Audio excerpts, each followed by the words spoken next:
সুপ্রিয় দর্শক, আসসালামু আলাইকুম। স্বাগত জানাচ্ছি আয়ন টিভির নিয়মিত আইন বিষয়ক অনুষ্ঠান লিগাল টক উইথ আনোয়ার খানে।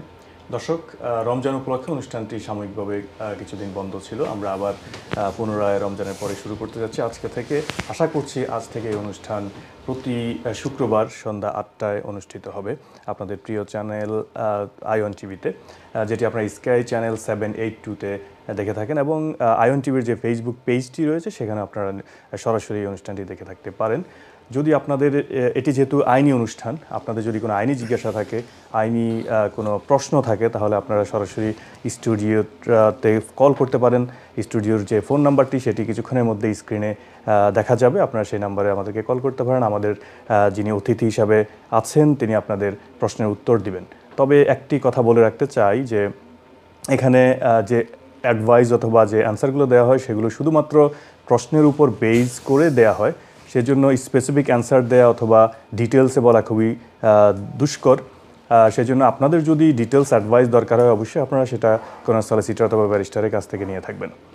দর্শক, আজকে আমাদের সাথে যিনি গেস্ট হিসাবে আছেন তিনি জনাব আনোয়ার খান, প্রিন্সিপাল সলিসিটর, ব্রিড সলিসিটরস। আমি আমাদের গেস্টকে আমাদের অনুষ্ঠানে স্বাগত জানাচ্ছি। আনোয়ার ভাই, কেমন আছেন? হ্যাঁ, ভালো আছি। তো তোমরা সবাই ভালো আছো? জি, ভালো আছি আনোয়ার ভাই। অনেকদিন পরে আমাদের অনুষ্ঠান আবার, রমজানের কারণে আমাদের বিরতি ছিল। আজকে আমরা আবার শুরু করতে যাচ্ছি। আশা করি আমরা প্রতি শুক্রবারই এই অনুষ্ঠান আগের মতো করেই চালাবো এবং চলবে এভাবে। আনোয়ার ভাই, আমরা যে টপিকগুলো আজকে ঠিক করেছি সেটি হলো রুয়ান্ডা বিল, যেটি খুবই আলোচিত এবং সমালোচিত। পাশাপাশি আমরা লং রেসিডেন্স, যেটি 10 ইয়ার্স 20 ইয়ার্সের যে রেসিডেন্সিগুলো এখানে রয়েছে, যেগুলোর মাধ্যমে এখানে ইমিগ্রেন্টরা সেটেলমেন্ট পেয়ে থাকে অথবা লিভ টু রিমেইন পেয়ে থাকে, সেগুলো নিয়ে আমরা আলোচনা করব। তো আমি যদি শুরুতে আপনার কাছে জানতে চাই যে রুয়ান্ডা বিলটি যেটি গভর্নমেন্ট সম্প্রতি পাশ করেছে, সেটি নিয়ে অনেক আলোচনা সমালোচনা আছে। কিছুটা এটাকে পলিটিসাইজও করা হয়েছে বলে বিরোধী পক্ষগুলো বলে থাকে, এবং হিউম্যান রাইটস অ্যাক্টিভিস্টরাও এটা নিয়ে খুবই সোচ্চার। তারপরেও সরকার এটি পাশ করেছে। তা আপনি যদি একটু ওভারভিউ দেন যে আসলে বিলটি কী এবং কাদের জন্যে, এবং এর কারণে আমাদের কমিউনিটি অথবা আমাদের বাংলাদেশ থেকে স্পেশালি যারা আসে তারা কোনোভাবে অ্যাফেক্টেড হবে কিনা। ধন্যবাদ। তো সুপ্রিয় দর্শক শ্রোতা, একটু আমন্ত্রণ জানিয়ে নিয়ে আগে একটু এই সুযোগটা আমাকে দেন। আগামী 12 তারিখে বাউল উৎসব আছে, আসুন আপনাদের সাথে দেখা হবে সেখানে। তবে আমার ব্যক্তিগত পক্ষ থেকে এটা। আর আমরা ফিরে আসি আজকের আলোচনায়।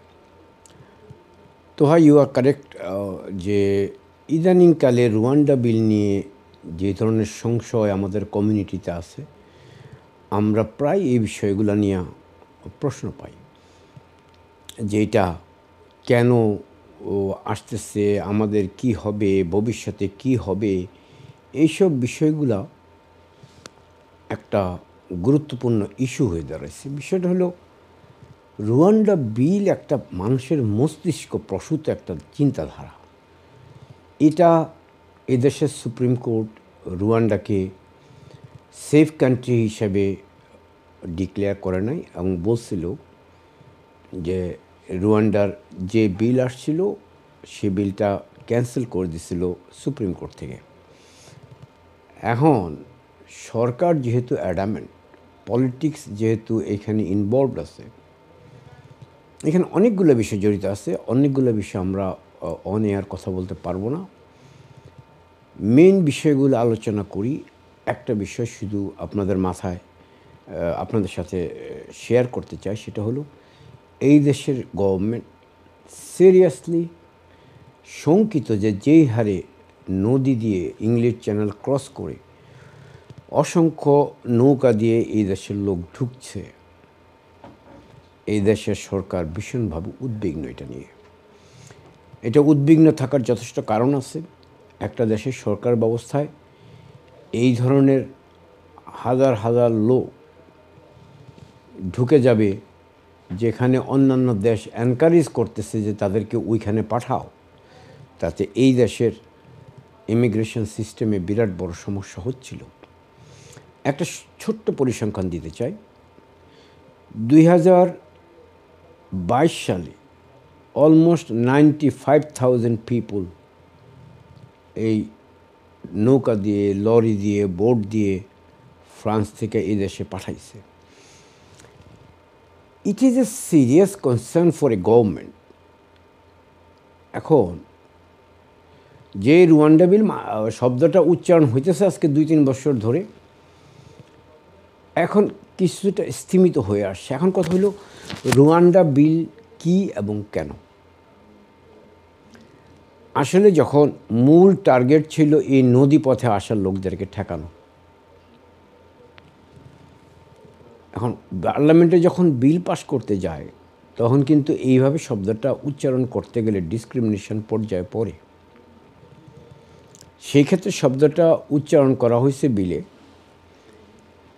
যে যেসব দেশে political situation stable, risk free country, সেই সব দেশ থেকে যেসব লোকজন আসবে তাদেরকে রুয়ান্ডা বিলের আওতায় রুয়ান্ডায় পাঠানো হবে। It is a seriously vague word.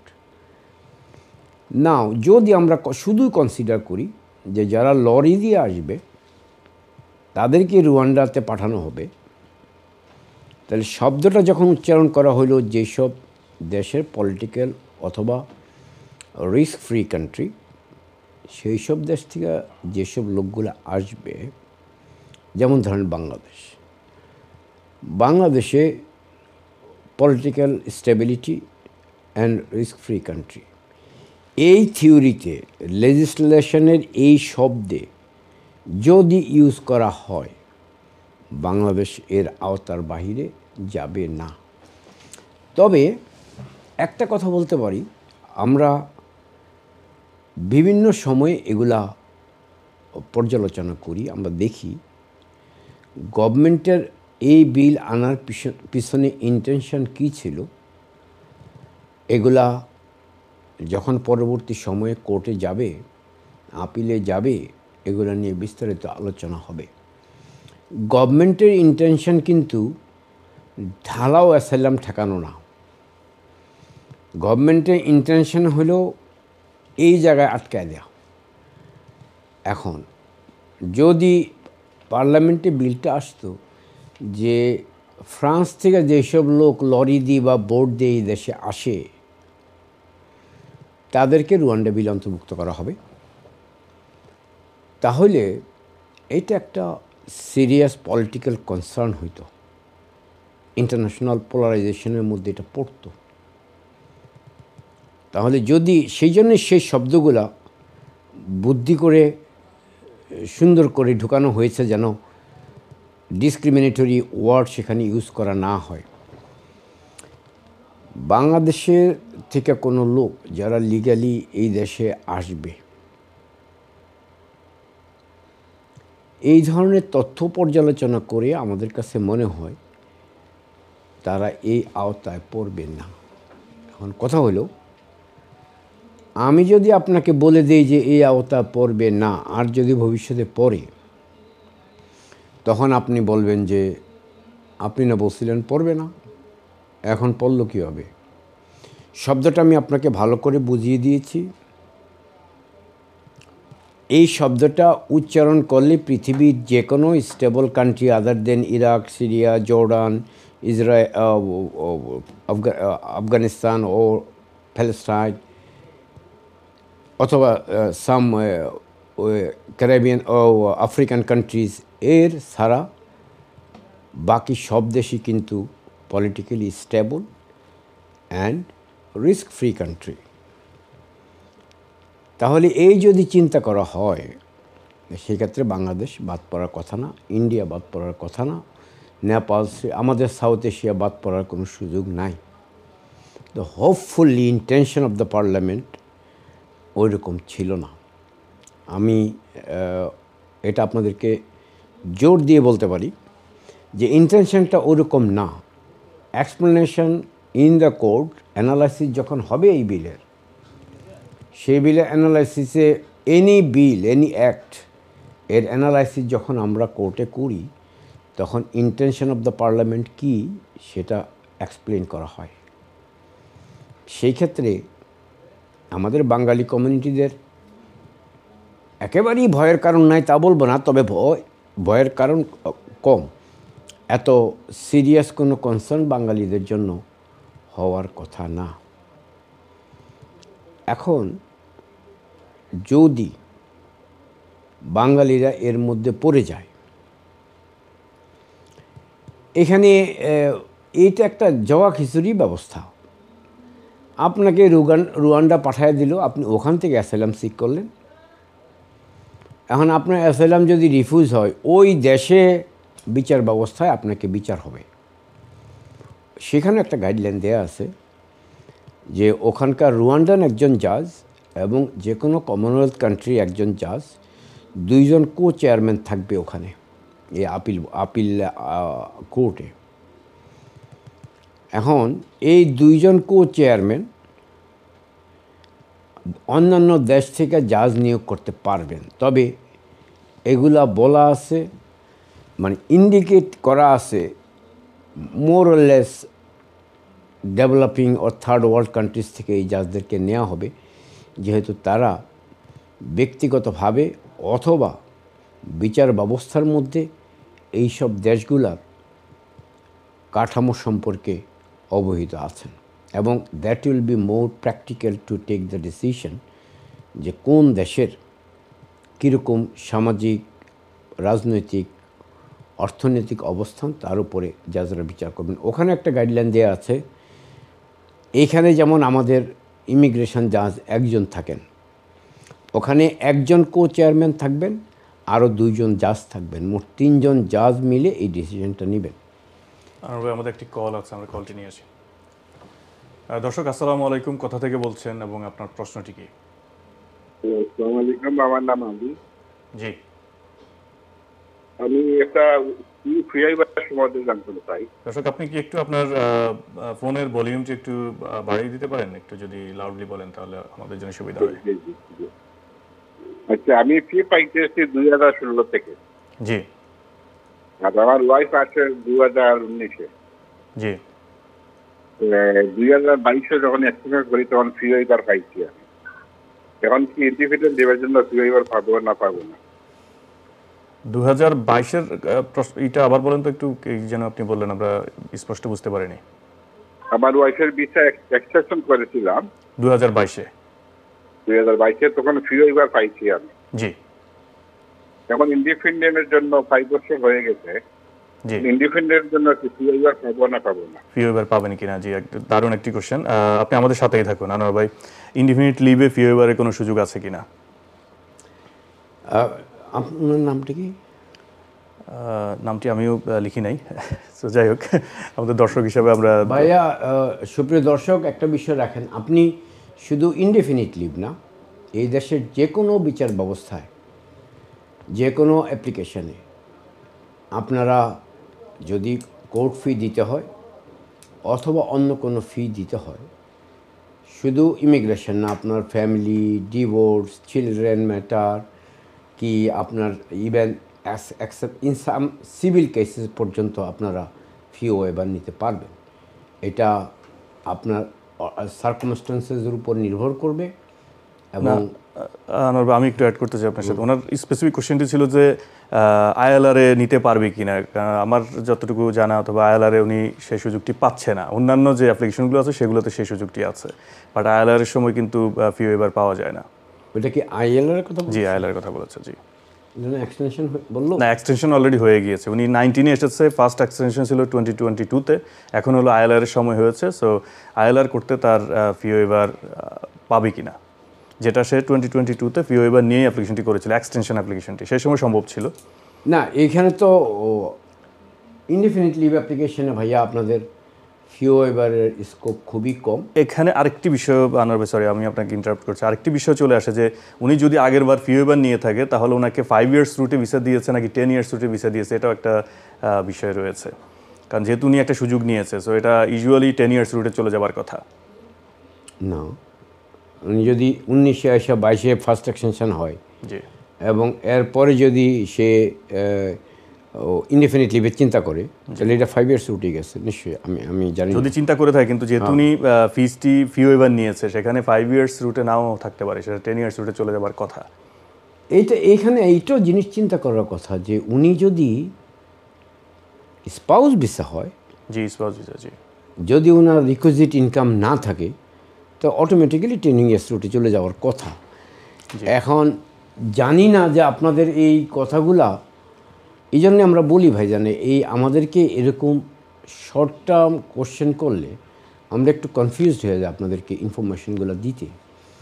সেই জন্য আপনারা সবচেয়ে ভালো হয় কোনো একজন লয়ারের সাথে আপনার প্র্যাকটিক্যাল সিচুয়েশন, আমরা যদি ফ্যাক্ট না জানি, আমি না, এই দেশের যে কোনো লয়ার যদি ফ্যাক্ট না জানে, আপনাকে অ্যাডভাইস করা একটু ডিফিকাল্ট হবে। ধন্যবাদ ভাইয়া। আপনি মনে হয় আপনি এখনও কনফিউজড আছেন। আমার মনে হয় না পরবর্তী ভিসাটা আপনার ইনডেফিনিট লিভ হবে। আমার মনে হয় পরবর্তী ভিসাটা আপনার লিভ টু রিমেইন হবে।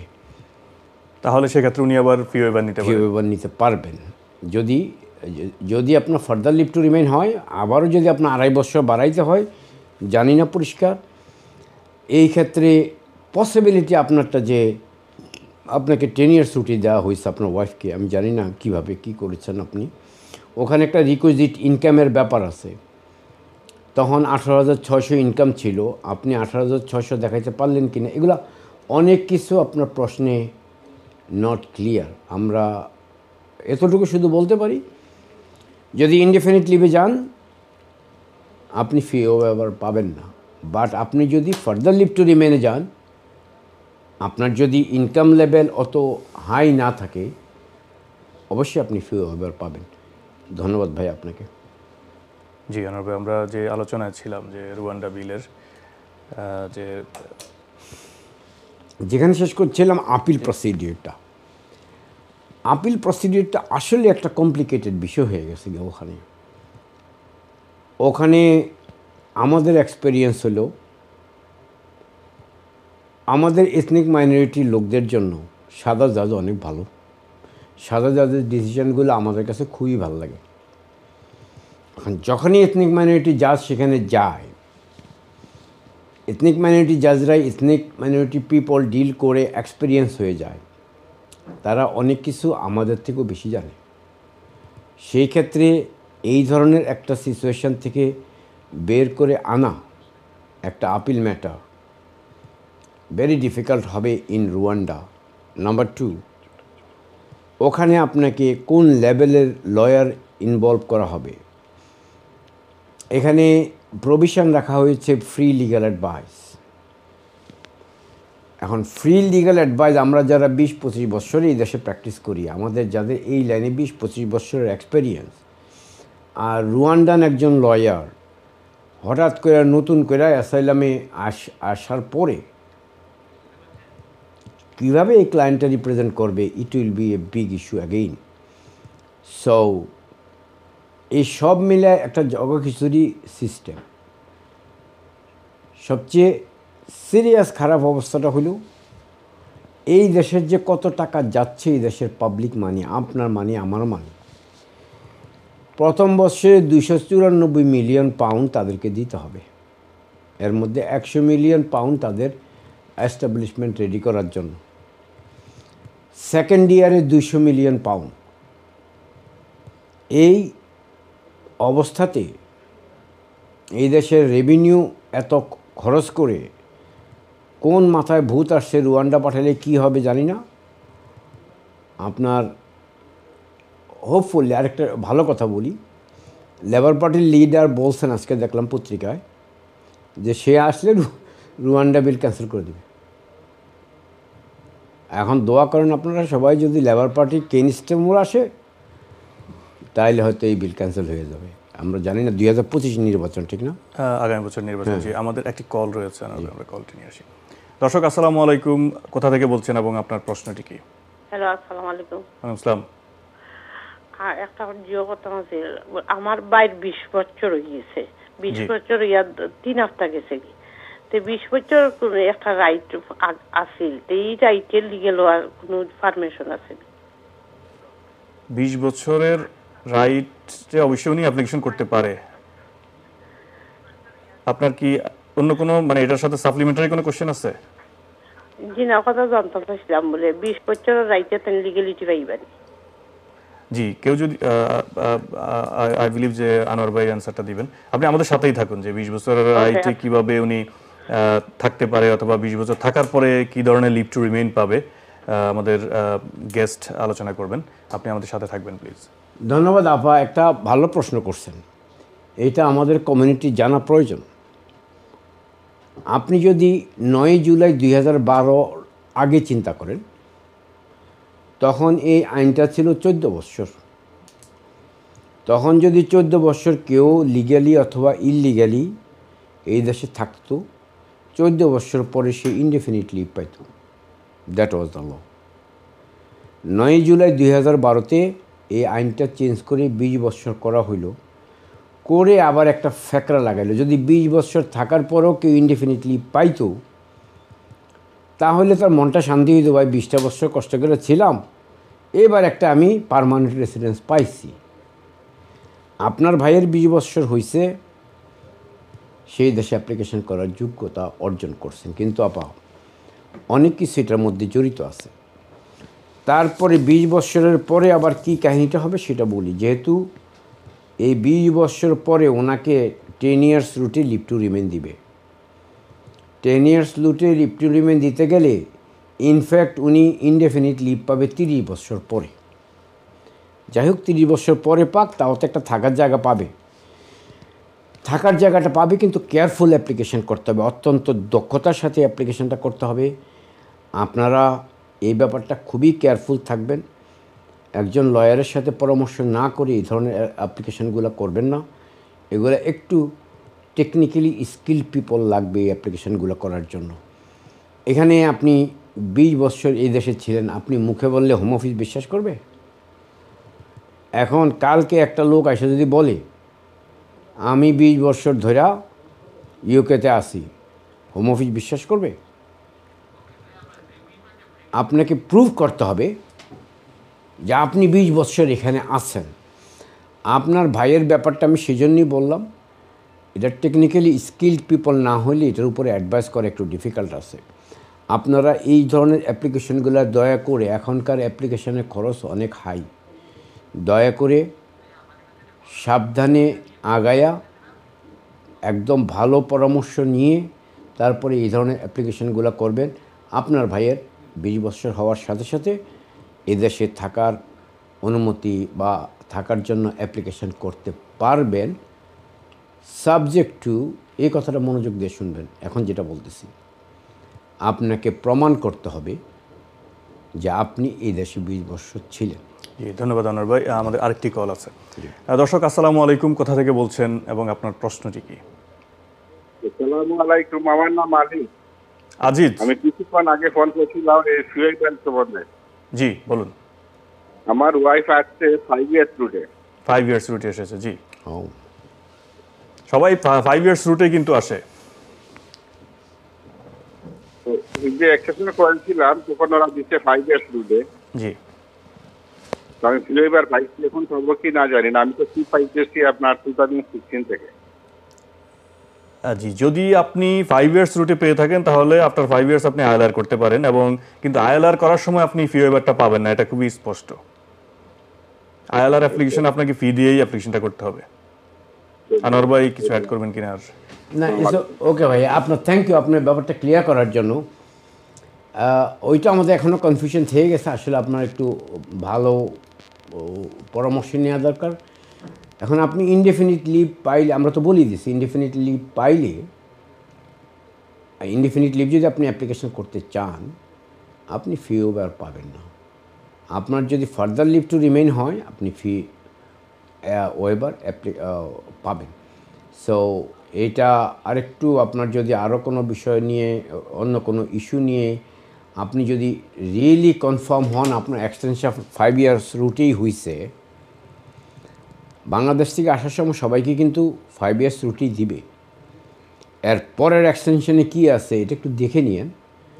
যদি ওই চিঠিতে কিন্তু বলে দেয়া থাকবে, আপনি হোম অফিস থেকে পরের এক্সটেনশনে যেই চিঠিতে আসছে ওই চিঠিটা বলে দেওয়া থাকবে আপনি কতদিন পরে ইনডেফিনিট লিভ অ্যাপ্লিকেশন করতে পারবেন। যদি পারেন 5 বছরের মধ্যে ওয়েলকাম, বাট চিঠিটা একটু দেখে নিন ভাই। জি, ধন্যবাদ আনোয়ার ভাই, ধন্যবাদ আমাদের দর্শককে। আমাদেরকে একটি ব্রেকে যেতে হবে, তারপরে আমরা আবার আলোচনায় ফিরব। প্রিয় দর্শক, একটি বিরতির সময় হয়েছে, আমাদের সাথেই থাকবেন।